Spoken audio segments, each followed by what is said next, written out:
Fleet Nation, what is going on? It's your boy Jarod Rodriguez. We're here with Peter Schwartz filling in for Brendan, mixed master, but you know. Yeah, I mean, we just had to get something out for the Giants again tonight. Giants versus Washington football team, Thursday night football.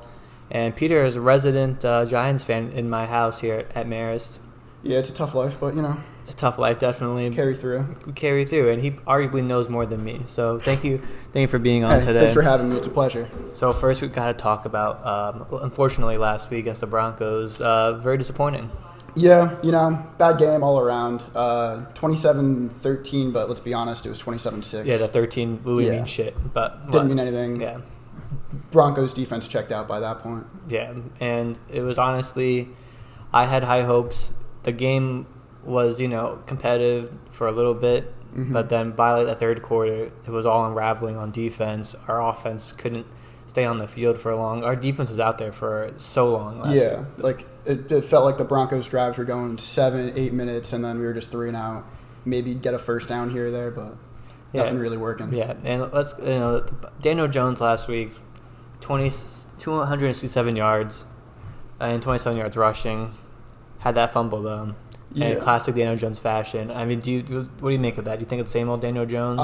It looks like it. It's the same thing he does every year. It's he plays good until he doesn't, and the turning point was when he fumbles. Basically, every time he gets either fumbles, throws an interception, gets hit really hard, something like that happens, rattles him for the rest of the game, and he just plays like a. I don't understand why he didn't just slide feet first, like what you're taught to do as a quarterback. I mean, you're not Russell Wilson, you're not Aaron Rodgers, who they slide feet first too a couple of times anyway.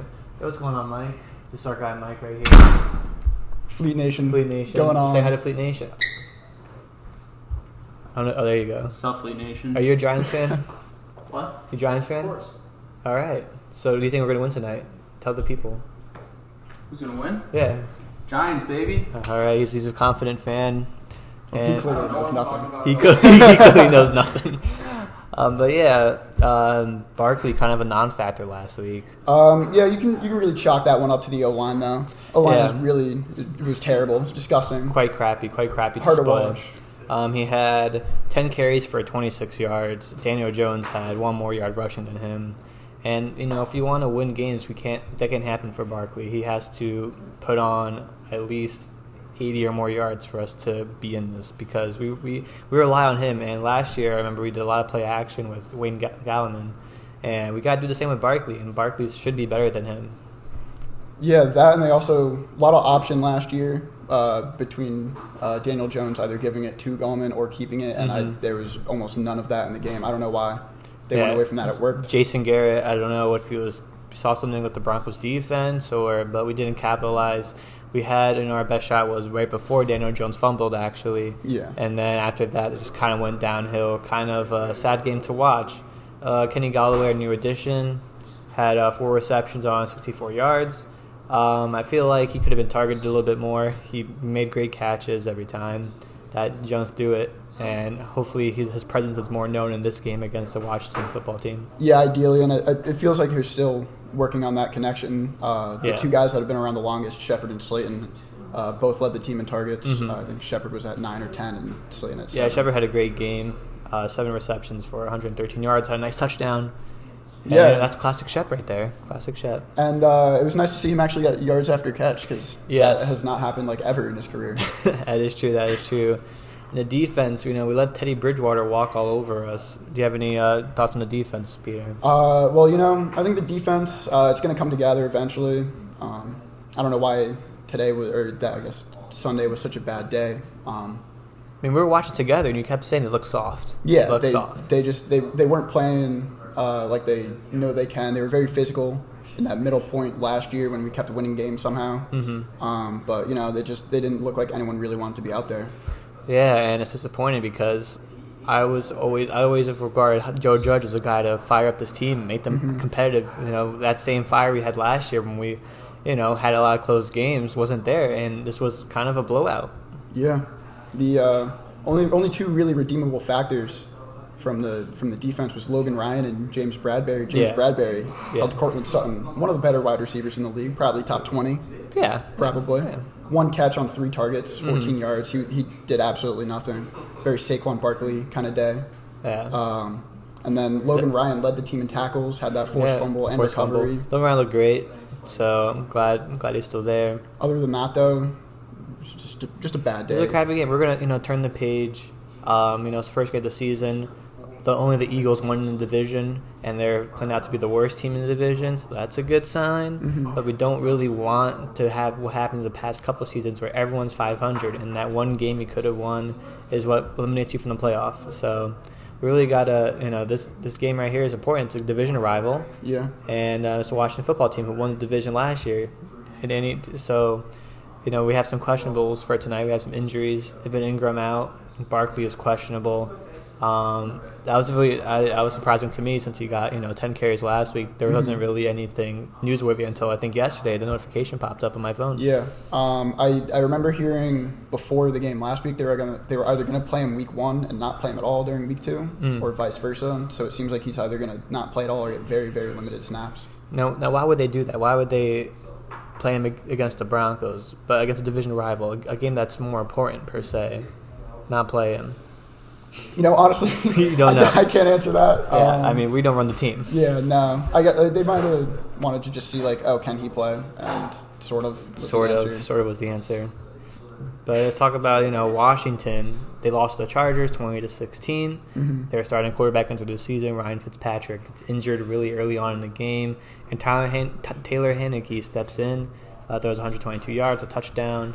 And it wasn't enough to win. Obviously, Justin Herbert went off. Yeah. Well, I wouldn't necessarily say Herbert went off, but Herbert did. He got over 330 yards. He did the best he could. If he had more touchdowns, they were. Okay. To be fair, the Chargers' offense very good.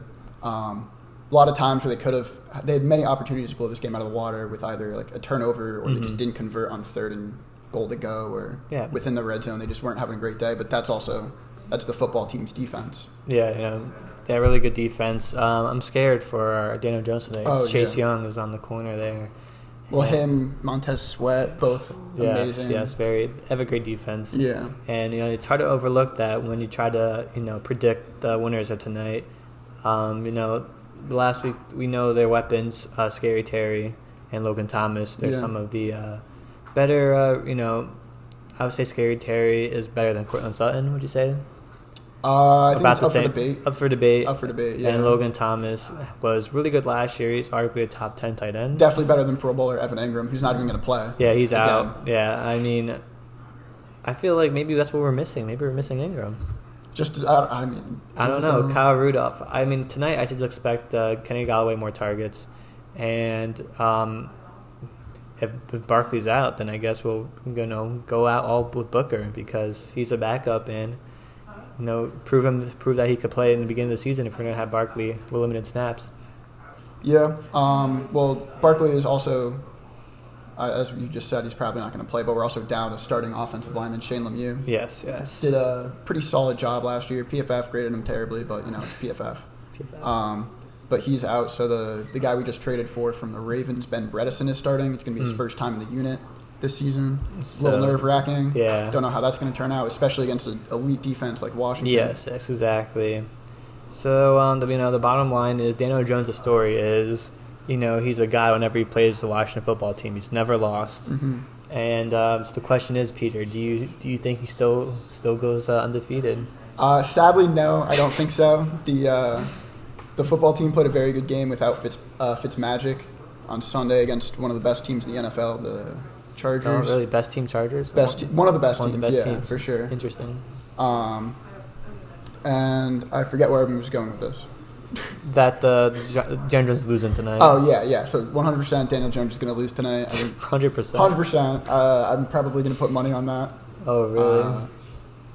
But, yeah, I think the final score is going to be 18-12. I don't think the Giants cross the pylons today. And, at the end of the day, it's just two bad teams with similar strengths, similar weaknesses. So you're saying no touchdowns for the Giants today? No touchdowns for the Giants. Oh, my goodness. It's going to be a tough game to watch if that's what you say, man. Look, I have the Giants losing as well. But I think it'll be closer than what you're going to say. Usually, for some reason, the football team comes down to our level. They play down to their competition or play up to their competition, especially like the Chargers or last year when they beat the Steelers when they were on their winning streak. And they're both coming off losses, and I think that the football team is just more hungry than us right now because they thought they had a chance last week. The Giants are probably down in the dumps, and Jones is Daniel Jones. If we have Barkley out especially or unlimited snaps, it's going to be a tough watch. But I think it's going to be definitely closer than what you're saying. Be closer than 6 points. No, well, I'm saying we're going to score touchdowns. Oh, okay. There's going to be touchdowns scored. That's what I'm saying. I bet over under 0.5 touchdowns scored Giants. I'd probably go over, but I don't think it's going to be 1. Okay. I think it's like 0.7, 0.8. I'll say, especially if Barkley's out. I say we lose 24-21. That's a very football score. It is very football score, and this is a football podcast, so it makes sense. It makes sense. So, any final words, Peter? I don't know. Just to wrap up the game this tonight, I guess. As I said a little bit ago, it's two bad teams, similar strengths and weaknesses. It's bad O-lines going against good defenses, bad quarterbacks going against good defenses. But when it comes down to it, the Washington football team is better in all of those regards. They have a slightly better quarterback, slightly better O-line. Think Heinicke's better? Defense. Oh, yeah. Daniel Jones has done nothing. Heinicke won a playoff game. No, he didn't. He was close against the Bucs. Bucs. He almost beat the Bucs Super Bowl championship. I don't know. I think Jones may be better than Heinicke, just based off experience. We'll see tonight. I mean, prove me wrong, Heinicke. But that'll do it for this little update video. Just wanted to get some content out before the game tonight. Make sure to follow us on social medias at NYFlyZone, TikTok, Instagram, Twitter, and YouTube too. This video will be up on YouTube if you're listening audio. All the plugs. All the plugs. We have a flag back here you can't see, but that merch will not be on sale anytime soon. And thanks for listening. Thanks for watching. Peter, thanks for joining me. Hey, thanks for having me. It was fun. It was fun. It was a fun time. All right, peace. Have a good one, Fleet Nation.